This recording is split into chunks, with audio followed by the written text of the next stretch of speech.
ধন্যবাদ আজকের সভার সভাপতি এবং এখানে উপস্থিত বারাসাত ব্লক 2 এর সমস্ত রাজনৈতিক নেতৃত্ব এবং আমাদের সামনে বসে থাকা আমাদের দলের সহকর্মী বন্ধু। আমি আস্তে আস্তে শুনছিলাম আমরা তো সবাই 21শে জুলাই নিয়ে সভা করছি। 21শে জুলাই একটা আমাদের কাছে একটা আবেগ বলুন, উচ্ছ্বাস বলুন, সেই কারণে 21শে জুলাই আমরা সবাই যাব। কেন যাব? কারণ আমরা জানি যে 21শে জুলাইটা যেদিন সংগঠিত হয়েছিল এর নির্ধারিত দিনটা ছিল 14ই জুলাই, কিন্তু আমাদের বাংলার সেই সময় রাজ্যপাল ছিলেন নুরুল হাসান। তিনি মারা যাওয়ার ফলে 14 তারিখটা ডিফার্ড হয়ে 21 তারিখ হয় এবং 21শে জুলাই শুধুমাত্র সচিত্র পরিচয়পত্রের দাবিতে আমাদের দলের তখন তৃণমূল নয়, কংগ্রেসের যুব কংগ্রেসের নেত্রী মমতা বন্দ্যোপাধ্যায় তিনি 21শে জুলাই ওই সচিত্র পরিচয়পত্রের দাবিতে সারা কলকাতা শহরে বিভিন্ন প্রান্ত থেকে মিছিল সংগঠিত করে। আমরাও অনেকে মিছিলে ছিলাম, আমরাও দেখেছি চোখের সামনে কি হয়েছিল, কিন্তু এত মানুষ সেদিনকে রাইটার্স বিল্ডিংকে সামনে রেখে সমাগত হয়েছিলেন, যার ফলে তখন বামফ্রন্টের মুখ্যমন্ত্রী এবং পুলিশ মন্ত্রী তারা একটু ভয় পেয়ে যান। এবং আমি নিজে দেখেছি, আমি নিজে কেসি দাসের সামনে ছিলাম, আমাদের সামনে থাকা পরপর 3টে ছেলে গুলিবিদ্ধ হয়ে মারা পড়ে গেল।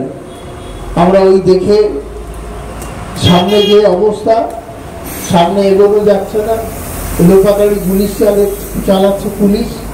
আর খবর আসলো মমতা ব্যানার্জি মেয়র রোডে আক্রান্ত, তাকেও গুলি করবার চেষ্টা করেছিল, কিন্তু পুলিশেরই কোনো একজন মানুষ, রিয়াজুল ইসলাম তার নাম, সে সেদিনকে উল্টে বন্দুক ধরে সেই মমতা ব্যানার্জিকে বাঁচিয়েছিল।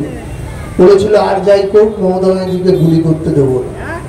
বহু লাঠি তার উপরে পড়েছে, সৌগত রায়ের মতো নেতা তাকে আটলে তার পিঠেও প্রচুর আঘাত। সেই অবস্থায় দাঁড়িয়ে দলের নেত্রীকে হসপিটালে নিয়ে যাওয়া হয় এবং হসপিটালে নিয়ে যাওয়ার পরে তিনি সেখান থেকে প্রথমেই যেটা করেছিলেন সেটা হচ্ছে আমাদের প্রায় 100 জনের উপরে আঘাতগ্রস্ত ছিলেন, 13 জন তো শহীদ হয়েছে, তাদের ওখানে যাওয়ার জন্য তিনি উদ্গ্রীব ছিলেন। কারণ আমরা দেখেছি যে মমতা ব্যানার্জি শুধু একটা আন্দোলন নয়, মমতা ব্যানার্জি একটা নাম, একটা আবেগ। আমরা মমতা ব্যানার্জির আবেগকে, কারণ যখন যুব কংগ্রেসের তিনি সভাপতি, কিন্তু তিনি দল 98 সালে তৈরি হয়েছে, তা সত্ত্বেও কিন্তু তৃণমূল কংগ্রেসের এই 21শে জুলাই যে শহীদদের প্রতি স্মৃতিতর্পণ সেটা কিন্তু থেমে যায়।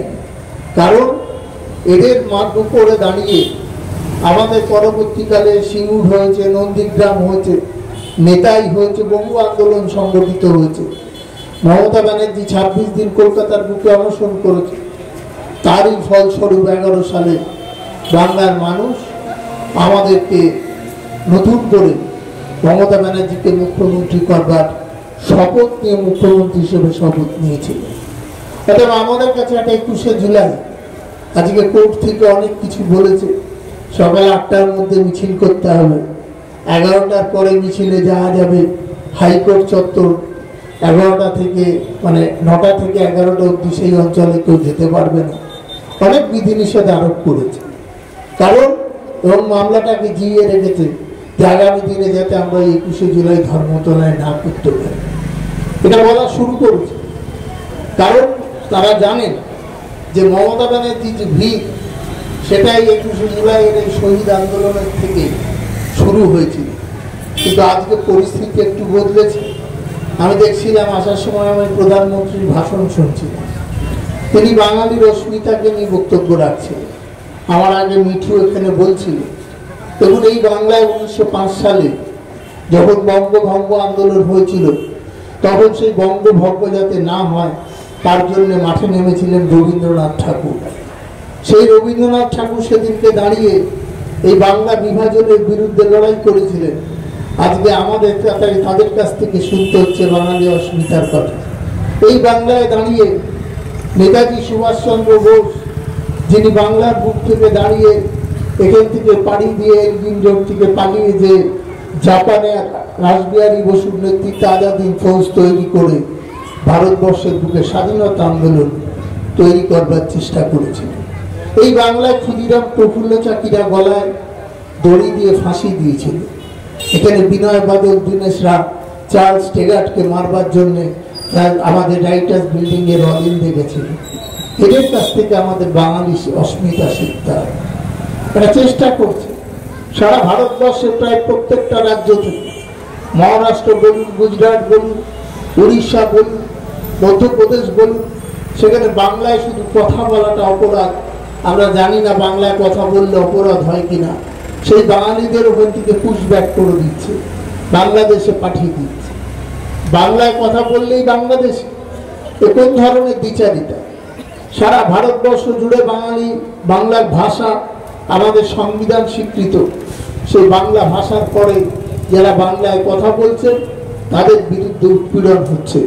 তাদেরকে প্রায় আমি দেখছিলাম নিউ ইয়র্কের ওয়াশিংটন পোস্ট বলে একটা খবরের কাগজ আছে, তারা বলছিল যে প্রায় 17 লক্ষ মানুষ যারা বাংলার বিভিন্ন প্রান্তে আছেন তাদেরকে চিহ্নিত করে বাংলাদেশে পাঠাবার একটা ষড়যন্ত্র হয়েছে। বলছে ওরা নাকি রোহিঙ্গা, ওরা নাকি বাংলাদেশ থেকে অনুপ্রবেশ করেছে, তাদের কাছে আধার কার্ড আছে, তাদের কাছে প্যান কার্ড আছে, তাদের কাছে ভোটার কার্ড আছে। তা সত্ত্বেও এই কথা বলে বিভিন্ন রাজ্য থেকে, বিজেপি শাসিত রাজ্য থেকে এটা করা হচ্ছে। একজন মানুষের ব্রজবাসী আমাদের উত্তরবঙ্গে থাকে, সে রাজবংশী সম্প্রদায়ের মানুষ, তাকে আসাম গভর্নমেন্ট নোটিশ পাঠিয়েছে। সে কোনোদিন কুচবিহার ছেড়ে কোনোদিন আসামে যায়ও, তাকে এনআরসি। এখন তারপরে ওখানকার মুখ্যমন্ত্রী বলছে ও রাজবংশী ভাষা ওর যে আছে সেটাও বলেনি, সেই জন্য করা হয়েছে। আমি এখানে যে থাকি খড়িবাড়িতে, এখানকার কোনো মানুষকে আপনি যদি বলে দেন এটা বাংলাদেশি বলে দেশের বাইরে চালান করার চেষ্টা করেন, তার বিরুদ্ধে তো প্রতিবাদ হবে। কারণ এই বাংলা, ও প্রতুল মুখোপাধ্যায়ের গানের কথা বলছিল যে আমি বাংলায় গান গাই, আর আমাদের লোপামুদ্রা গেয়েছিল যে বাংলা আমার সর্ষে ইলিশ চিংড়ি কচুলা, বাংলা পার্শ্বে মাছটা ধুয়ে জীবের বাটায় দাও, বাংলা ভুলি কি করে বাংলা বুকের ভেতরে। এটা লোপামুদ্রা গেয়েছিল এই গানটা। আমরা জানি যে বাংলার যে একটা অস্মিতা, বাঙালির যে একটা নিজস্ব সক্রিয়তা, এই বাংলার যে দুটো দেশে, বাংলাদেশেও দেখবেন জাতীয় সঙ্গীত হয় ও আমার সোনার বাংলা আমি তোমায় ভালোবাসি, কে লিখেছেন? রবীন্দ্রনাথ ঠাকুর। আবার এখানে যখন গাওয়া হয় জনগণ মন অধিনায়ক, সেটা কে লিখেছেন? সেটাও রবীন্দ্রনাথ ঠাকুর।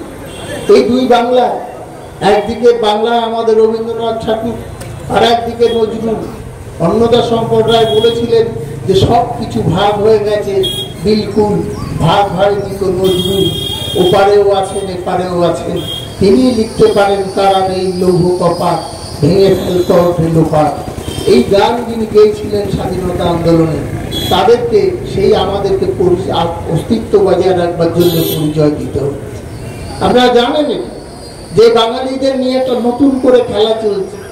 বাঙালি যারা আমরা বাঙালি বাংলায় কথা বলি, আমাদের সভ্য সমাজে এই বাংলার বুকে দাঁড়িয়ে যে সমস্ত কৃতি সন্তানরা, আপনারা জানেন না যে ডাক্তার কাদম্বরী গাঙ্গুলি ভারতবর্ষের প্রথম মহিলা চিকিৎসক, আজকে তার জন্মদিন। তিনিও এই বাংলায় জন্মেছিলেন। তিনি এই মহিলাদের মধ্যে প্রথম চিকিৎসক হিসেবে, অ্যালোপ্যাথিক চিকিৎসক হিসেবে স্বীকৃতি লাভ করেছে। তা আজকে সেইখানে দাঁড়িয়ে যারা এই বাংলা ভাষা নিয়ে কথা বলছে, বাংলা ভাষীদের বিরুদ্ধে ব্যবস্থা নিচ্ছে, তাদেরও ভাবতে হবে। কারণ আপনারা দেখবেন যে দুটো দেশ যদি এক হয় তার নাম বলি মহাদেশ, আর দুটো সাগর যদি একসঙ্গে যুক্ত হয় আমরা বলি মহাসাগর, আর দুটো জাতি যখন একসঙ্গে মিলিত হয় তখন আমরা বলি মহাজাতি সদন। এবং সেই মহাজাতি সদন তৈরি হয়েছে আমাদের চিত্তরঞ্জন এভিনিউতে, আপনারা যে দেখবেন যেটা রবি ঠাকুর উদ্বোধন করেছিল। মহাজাতি সদনের নাম আপনারা অনেকেই শুনেছেন, যেখানে দলের বিন্যাস হওয়ার জন্য আমাদের ছাত্র পরিষদের জন্ম হয়েছিল এই ময়ূরী সদন থেকে। সেই বাংলার মাটিতে দাঁড়িয়ে যারা নতুন করে বাংলার প্রতি এই ধরনের কথাবার্তা বলছে, তারই প্রতিবাদে মমতা ব্যানার্জি গত 16 তারিখ কলকাতার মাঠে নেমেছিলেন যে বাঙালির অস্তিত্ব নিয়ে সমস্যা হচ্ছে, বাংলার কথা বলার বিরুদ্ধে মানুষরা জিহাদ ঘোষণা করছেন এবং বাংলার বিরুদ্ধে একটা নতুন করে চক্রান্ত হচ্ছে।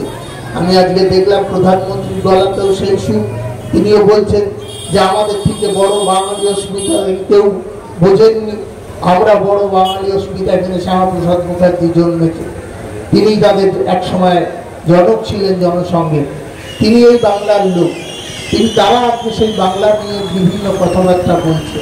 আমরা তো 21শে জুলাই যাব, কারণ আমাদের শহীদদের প্রতি তর্পণের বিষয় আছে, কিন্তু নতুনভাবে যে একটা জিনিস সূক্ষ্মভাবে চেষ্টা করা হচ্ছে পক্ষান্তরে যে বাংলাদেশি বলে মানুষকে বাংলা থেকে সরিয়ে দেয়, সেদিকেও কিন্তু নজর রাখতে হবে। কারণ এই বাংলায় যে শহীদরা তো স্বাধীনতা সংগ্রামের আন্দোলনে বুড়িবালামের তীরে বাঘাযতীন শহীদ হয়েছিলেন, আপনারা জানেন প্রীতিলতা ওয়াদ্দেদার থেকে শুরু করে অনেক মানুষ সেদিনকে আন্দোলন করেছিলেন, যারা চট্টগ্রাম সাগর লুণ্ঠন থেকে শুরু করে সমস্ত ব্রিটিশ শাসকদের বিরুদ্ধে লড়াই করেছিলেন, তাতে বাঙালির সংখ্যাই কিন্তু বেশি ছিল। আর আজকে অন্য প্রদেশের লোকেদের মুখে বাঙালির কথা শুনতে হচ্ছে। আমাদের এটা ভাবতে হবে যে অন্য কোনোভাবে না পেরে বাংলাদেশে যেমন বিহারে আপনারা জানেন যে SRIR হচ্ছে, সেখানে ভোটার লিস্টে প্রায় 35 লক্ষ মানুষের নাম বাদ দিয়ে দেওয়া হয়েছে। এবং এই কারণটা কি, যে বাংলাদেশি লোকে বাংলায় কথা বলা মানুষের সংখ্যা যেভাবে কমাতে হবে তার উদ্দেশ্য নিয়ে বাংলাতেও এটা করবার একটা চেষ্টা হচ্ছে, যে SRIR এর নামে এইভাবে নাম বাদ দেওয়ার একটা। আমরা এই জন্য মমতা ব্যানার্জি সেদিনকে আন্দোলন করেছি যে 2003 সালকে এরা ভিত্তিবর্ষ ধরছে, যে 2003 সালের পরে যারা এসছেন তাদের বাবা মায়ের বার্থ সার্টিফিকেট দেখাতে হবে। কোথায় পাবেন তারা? অনেকের কাছে বার্থ সার্টিফিকেট নেই, তাহলে তারা কিভাবে থাকবে? আমরা বলেছি, সুপ্রিম কোর্ট বলেছে যে Aadhaar card, PAN card, voter card যাদের থাকবে তাদের নাম বাদ দেওয়া যাবে না। আমাদের কিন্তু সজাগ থাকতে হবে। আপনারা দেখবেন কিছুদিনের মধ্যেই এটা শুরু হবে, এবং শুরু হলে আমরা সজাগ থাকবেন। আমরা জানতেও পারবো না, ভোটের দিন ভোট কেন্দ্রে যেয়ে দেখলাম আমার নামটা নেই, তখন কিন্তু আফসোস হবে। সেই জন্য আমাদের দলের যারা নেতা নেতৃত্ব আছেন তারা এটা মাথায় রাখবেন। এটা কিন্তু একটা বড় ব্যাপার। 26-এর নির্বাচনের আগে অন্য কোনো কৌশল না পেয়ে ভারতীয় জনতা পার্টি এই কৌশলকে পাথেয় করবার চেষ্টা করছে। সেটাকে আমরা, আমাদের দল, এর মধ্যে আমাদের মাননীয় মুখ্যমন্ত্রী এই বিষয়ে প্রতিবাদ সংগঠিত করেছে, নির্বাচন কমিশনের লোক পাঠিয়েছে যে এই জিনিস করা যাবে না। আমরা সুপ্রিম কোর্টে মামলা হয়েছে, আমাদের মনোনয়নপত্র সাংসদ তিনি মামলা করেছেন। অর্থাৎ এই যে বিষয়টা, এই বিষয়টা মাথায় রাখতে হবে। 21শে জুলাই আমরা পায়ে পায়ে হেঁটে নিশ্চয়ই আমাদের এই সমাবেশের জায়গা ধর্মতলায় পৌঁছবো। সেখানে আমাদের একটা দীর্ঘদিনের আমাদের যে 13 জন আন্দোলনে শহীদ হয়েছিলেন তাদের প্রতি আমরা সেখানে জানাতে যাব, স্মৃতিচারণ করতে যাব। কিন্তু বারাসাত ব্লক 2 বুকেও অনেক আন্দোলন হয়েছে। বারাসাত ব্লক 2 এর উপরেও কিন্তু অনেক বিভেদকামী শক্তি, তখন মার্ক্সবাদী কমিউনিস্ট পার্টি, তারা এখানে দেখেছে একের পর এক মানুষ খুন করেছে। সেই খুনের রাজত্বের অবসান ঘটেছে বাংলার বারাসাত ব্লক 2 এ। আজকে এখানে বারাসাতের 7-7টা অঞ্চল আমাদের সাথে, বারাসাতের পঞ্চায়েত সমিতি আমাদের, বারাসাতের জেলা পরিষদ থেকে আমাদের এখান থেকে জিতেছে। তারা যখন এই এলাকায় উন্নয়ন প্রতিষ্ঠা করবার চেষ্টা করছেন, আবার নতুন করে একটু সংগঠিতভাবে চেষ্টা হচ্ছে যাতে সেই শান্তিকে বিঘ্নিত করা যায়। আপনারা জানেন, বলছি এটা ঘটনা যে এখানে কাছাকাছি ওই মারা গেছিলেন বড় হাজি সাহেব, মারা গেছিলেন। সে হাজি সাহেবকে ভোটের দিনই গুলি করা হয়েছিল আমার মদনপুরে 2003 সালে। আপনারা জানেন এই যে আনোয়ার হাজি সাহেব, এবং এখানে আমি নিজে এসেছিলাম নূর আলী আর মহানন্দ সর্দারের বডি নিয়ে আসবার জন্য। আমরা জানি সেদিনকে কি বিভীষিকা ছিল। আজকে হয়তো আমাদের অনেক তরুণ প্রজন্মের ছেলেরা, অনেক নতুন মানুষ আমাদের সাথে এসছে, কিন্তু এটা মনে রাখবেন যে এখানে শান্তি প্রতিষ্ঠা করবার জন্য, শান্তি স্নিগ্ধ বা এখানে বারাসাত ব্লকটি করবার জন্য আমাদের সবুজ ঘোষের নেতৃত্বে, তিনি আজকে আমাদের মধ্যে নেই, তার নেতৃত্বে কিন্তু এখানে বারাসাত ব্লকটি একটা শান্তি বিরাজ করছে। আমরা এটা লক্ষ্য করে দেখেছি যে যখনই কোনো শান্তি উন্নয়নের ব্যাপার আসে তখন ভারতবর্ষে আমরা দেখলাম 21 তারিখে আমাদের শহীদ তর্পণ আছে, তার আগে আজকে দুর্গাপুরে আমাদের ভারতবর্ষের প্রধানমন্ত্রী এসে শুধু মমতা ব্যানার্জির নামেই বলে যাচ্ছে যেখানকার বেকাররা চাকরি পায় না, এখানে শিক্ষায় অমুক হয়, এখানে তো ইয়ে হয়। আর ভারতবর্ষের বাইরে যে রাজ্যগুলো আছে যেগুলোতে তারা ডবল ইঞ্জিন সরকার বলে, সেই সরকারগুলো কি করতে পারে? বলছে এখানে আয়ুষ্মান ভারত চালু হয়। আয়ুষ্মান ভারতে কি আছে? আয়ুষ্মান ভারতে কি কি থাকলে আপনি পাবেন না? মমতা ব্যানার্জি এখানে স্বাস্থ্যসাথী চালু করেছে, এর জন্য কোনো বাধা নেই। সেখানে আমাদের বাড়ির মায়েরা হচ্ছে মূল ওখানকার ওই কার্ডের হোল্ডারের নাম। পুরো পরিবারে মমতা ব্যানার্জি এই জন্য করেছিলেন যে একটা মেয়ে বিয়ে হয়ে যাওয়ার পরে তাদের বাপের বাড়ির প্রতি কিছু কর্তব্য থাকে, সেই জন্য বাপের বাড়ি এবং শ্বশুর বাড়ির লোকদের যাতে ওই স্বাস্থ্যসাথী কার্ডের মধ্যে দিয়ে চিকিৎসা দেওয়ার সুযোগ পাওয়া যায়, তার জন্য তিনি স্বাস্থ্যসাথী করেছিলেন। এখানে আপনারা যে কোনো প্রকল্প দেখবেন প্রায় 69টার উপরে প্রকল্প করেছিলেন। যেমন কন্যাশ্রী হয়, আমরা অনেক কথা শুনি যে 500,000 টাকা দিয়ে কি হয়, কিন্তু আজকে পরিসংখ্যান অন্য কথা বলছে। মেয়েরা শিক্ষায় এগিয়ে, ছেলেরা পিছিয়ে পড়ছে। কারণ মমতা ব্যানার্জি চেয়েছিলেন যে শিক্ষার অঙ্গনে মেয়েরা থাক, শিক্ষার অঙ্গনে থাকলে সঠিক সময় যদি তার বিবাহ হয়, কন্যাশ্রী 25,000, সাথে রূপশ্রী 25,000, 50,000 টাকা দিয়ে যাতে একটা সুপাত্রের বিবাহ দেওয়া যায়, এর জন্য মমতা ব্যানার্জি করেছে। ছাত্রদের ভবিষ্যতের কথা ভেবেছে, স্টুডেন্ট ক্রেডিট কার্ড তৈরি করেছে। যদি কেউ উচ্চশিক্ষার্থে যেতে চায়, আমাদের ঘরের বাবা মায়ের একটা স্বপ্ন থাকবে, আমার মেয়েটা ডাক্তার হোক, ছেলেটা ইঞ্জিনিয়ার হোক, কিন্তু হবে কি করে? সেই জন্য তিনি স্টুডেন্ট ক্রেডিট কার্ড করেছেন। 10 লক্ষ টাকা যদি ঋণ পাওয়া যায়, 1 বছর দিতে হবে না, তারপরের বছর থেকে 4% ইন্টারেস্টে আপনার ছেলে মেয়ে ডাক্তার এবং ইঞ্জিনিয়ার হওয়ার সুযোগ পাবে। এখানে এই যে আমরা সবাই প্রধানমন্ত্রী ডিজিটাল ইন্ডিয়ার কথা বলি, সেই ডিজিটাল ইন্ডিয়া আমরা আমাদের ছেলে মেয়েদের পারদর্শী করবার জন্য 11 ক্লাসে দেখবেন নেতাজি একটা স্বাধীনতা সংগ্রামের আগে একটা বই লিখেছিলেন যে একটা তরুণের কি স্বপ্ন হওয়া উচিত। সেই তরুণের স্বপ্ন প্রকল্প দিয়ে আমাদের 11 শ্রেণীর ছেলে মেয়েদের এইখানে ট্যাব দেওয়ার ব্যবস্থা করেছেন মমতা। সেই কথাগুলো কিন্তু আমাদের মানুষকে বলতে হবে। আমাদের 21শে জুলাই যেমন যেতে হবে, কিন্তু আমাদের সরকার এখানে কি করেছে, আমাদের সরকার এখানে কিভাবে নিজের ভারত বাংলায় শান্তি বজায় রেখেছে। আমরা 3য় বছরে স্লোগান দিয়েছিলাম, বাংলা নিজের মেয়েকেই চায়, বাংলার মানুষ। 3য়বারের জন্য মুখ্যমন্ত্রী হিসেবে মমতা ব্যানার্জিকে প্রতিষ্ঠা করেছিলেন। আমরা 4র্থবারের জন্য 21-26-এর আগে 21শে জুলাই হচ্ছে এই বছরের শেষ সমাবেশ, তারপরে আর 21শে জুলাই 26 সালে হবে। তাই 26 সালে বাংলার মুখ্যমন্ত্রী পদে আমরা সবাই মিলে পরিশ্রম করে মমতা বন্দ্যোপাধ্যায়কে আবার মুখ্যমন্ত্রী পদে বসাবো, এই শপথও কিন্তু আমাদের নিতে হবে। আমাদের 21শে জুলাই আমাদের যাওয়ার অর্থটা যে সেদিনকে যখন আমরা যাব, আমাদের দলের নেত্রী আমাদের নির্দিষ্টভাবে কিছু নির্দেশ দেবে, সেই নির্দেশকে মাথায় করে নিয়ে এসে আমরা আবার নতুন করে সংকল্প করে এখান থেকে একটা বিধানসভা কেন্দ্র থেকে একজন বিধায়ককে জয়লাভ করিয়ে দিদি যাকে দেবেন তিনি নির্বাচনে দাঁড়াবেন, তাদের নিয়ে আমরা ঐক্যবদ্ধভাবে চেষ্টা করব আমার বাংলার বুকে 4র্থবারের জন্য মুখ্যমন্ত্রী হিসেবে যাতে মমতা বন্দ্যোপাধ্যায়কে প্রতিষ্ঠিত করতে পারি। এই শপথ নিয়ে আজকের এই সভা থেকে বাড়ি যাবে। সবাইকে আমার আন্তরিক অভিনন্দন, কৃতজ্ঞতা জানিয়ে আমার কথা শেষ করছি। জয় হিন্দ, বন্দে মাতরম, তৃণমূল কংগ্রেস জিন্দাবাদ, মমতা বন্দ্যোপাধ্যায় জিন্দাবাদ, অভিষেক বন্দ্যোপাধ্যায় জিন্দাবাদ।